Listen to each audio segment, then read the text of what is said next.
কল্পনা করুন একটা mid range ফোনে যদি পান ফ্ল্যাগশিপ লেভেলের ডিসপ্লে, ডিএসএলআর মানের ক্যামেরা আর পাওয়ারফুল ব্যাটারি, তাহলে কেমন হয়? আমি বলছি স্যামসাং গ্যালাক্সি A37 এর কথা, যেটা খুব শীঘ্রই লঞ্চ করতে চলেছে।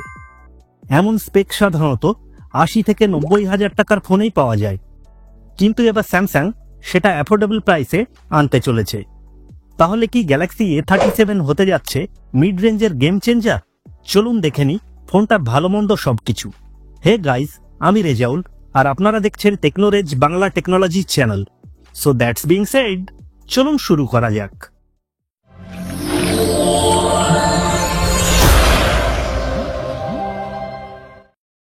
ডিজাইন।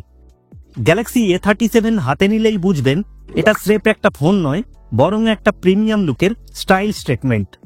এর অ্যাট্রাকটিভ কালার, সলিড বিল্ড আর গ্লসি ফিনিশ দেখে মনে হবে আলাদা লাক্সারি ডিভাইস। ডিসপ্লে। স্যামসাং মানে ডিসপ্লেতে বাজিমাত। ফোনটিতে থাকতে পারে 6.8 ইঞ্চির QHD+ ডাইনামিক অ্যামোলেড ডিসপ্লে, সাথে 144 হার্টজ রিফ্রেশ রেট। নেটফ্লিক্স দেখুন, গেম খেলুন বা স্রেফ ইনস্টাগ্রাম স্ক্রোল করুন, সবকিছুই হবে বাটার স্মুথ। আউটডোর ব্রাইটনেস এতটাই বেশি যে রোদেও চোখ কুচকে দেখতে হবে না। পারফরমেন্স। লিক্স অনুযায়ী ফোনটিতে থাকতে পারে একেবারে ফ্ল্যাগশিপ হার্ডওয়্যার, স্ন্যাপড্রাগন 8 Gen 1 বা কিছু রিজিয়নে Exynos 2200। গেমিং হবে স্মুথ, ভিডিও এডিটিং হবে দারুণ ফাস্ট, ডেইলি টাস্ক চলবে একেবারে সুপার ফাস্ট। সাথে Android 16 প্লাস One UI 7। ফোনটিতে 4টে মেজর আপগ্রেড এবং 5 বছরের সিকিউরিটি আপডেট পাওয়া যাবে। স্টোরেজ অপশন থাকতে পারে 128 GB থেকে শুরু করে 1 TB পর্যন্ত, যেখানে 8 GB থেকে 12 GB পর্যন্ত র্যাম ভ্যারিয়েন্ট পাওয়া যাবে। ক্যামেরা। এবার আসি A37 এর সবচেয়ে কিলার ফিচারে, এর ক্যামেরা।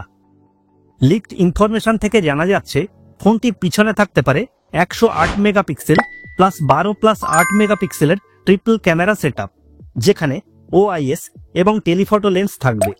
ফলে ফটো এবং ভিডিওগ্রাফি অসাধারণ হতে চলেছে।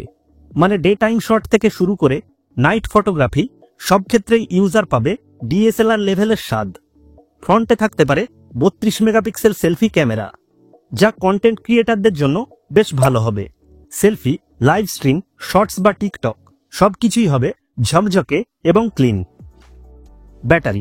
ব্যাটারি সেকশনে গ্যালাক্সি A37 একেবারে পাওয়ার ব্যাংক। ফোনটিতে থাকতে পারে 6000 mAh এর ব্যাটারি, হেভি ইউজ করলেও সহজেই একদিন ব্যাকআপ দেবে। ফোনটির 55 ওয়াট ফাস্ট চার্জিং ফোনটিকে দ্রুত চার্জ করে দেবে। সাথে থাকতে পারে 20 watt wireless charging plus reverse charging, মানে এটা দিয়ে শুধু নিজের ফোন নয়, অন্য ডিভাইসও চার্জ দিতে পারবেন। Sound quality. অডিওতে পাচ্ছেন ডুয়েল স্টিরিও স্পিকার, মুভি বা গেমে পাওয়া যাবে ইমার্সিভ সাউন্ড এক্সপিরিয়েন্স। তবে একটা জিনিস মিস করবেন, 3.5 মিলিমিটার হেডফোন জ্যাক নেই। সিম অ্যান্ড কানেক্টিভিটিতে পাচ্ছেন 5G সাপোর্ট, Wi-Fi 6, ব্লুটুথ 5.3। আর যারা ঘন ঘন ট্রাভেল করেন তাদের জন্য গ্লোবাল নেটওয়ার্ক কম্প্যাটিবিলিটি থাকবে, যেটা প্রায় সব ক্যারিয়ারেই কাজ করবে।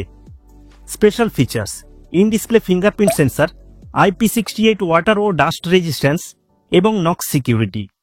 Price and launch date. Galaxy A37 ফোনটি লঞ্চ করতে পারে 19 নভেম্বর 2025-এ। প্রাইস আনুমানিক হতে পারে $400 বা প্রায় 35,000 ইন্ডিয়ান রুপি বা বাংলাদেশি 48,000 টাকার মতো। এই দামে এমন ফিচার এবং স্পেসিফিকেশন সত্যি game changing. Positive side: premium design plus QHD+ AMOLED display, Snapdragon 8 Gen 1 performance, 108 plus 32 megapixel camera setup, 6000 mAh battery plus 55 watt fast charging. Negative side: ফোনটা ভারী এবং বাল্কি, বক্সে চার্জার থাকবে না এবং হেডফোন জ্যাক নেই।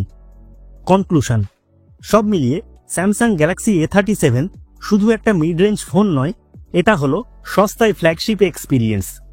ক্যামেরা, ব্যাটারি আর display খুঁজলে এরকম কম্বিনেশন এই দামে খুঁজে পাওয়া কঠিন। তাহলে প্রশ্ন থাকে, আপনি কি 19 নভেম্বরের জন্য অপেক্ষা করবেন? আর ফোনটি সম্পর্কে আপনার মতামত কি, নিচে কমেন্টে জানাতে ভুলবেন না। ভিডিওটি ভালো লাগলে ভিডিওটিতে একটি লাইক দিন এবং শেয়ার করুন, এবং এই রকম সব নিত্য নতুন ভিডিওর আপডেট পেতে আমাদের চ্যানেলটিকে সাবস্ক্রাইব করুন। ভালো থাকুন, সুস্থ থাকুন, দেখা হবে পরের ভিডিওতে।